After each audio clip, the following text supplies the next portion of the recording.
Ministria e Infrastrukturës dhe Energjisë Belinda Balluku u paraqit në ambientet e prokurorisë së posaçme. Ajo pritet të njoftohet për akuzat që lidhen me shkeljen e barazisë në tendera, në kuadër të hetimeve që SPAK po kryen mbi procedurat e tenderimeve në institucionet që ka drejtuar. Ky zhvillim vjen pas arrestimit të disa ish-vartësve të saj në ministri dhe në Entin Kombëtar të Rrugëve, duke theksuar hetimet e zgjeruara të SPAK.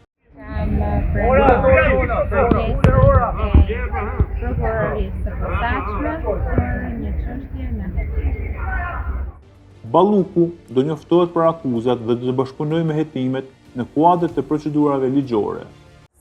Një proces I cili jam shpresë plot që do të jetë I bazuar mbi transparencën, llogaritënie dhe mbi të gjitha mbi parimet e drejtësisë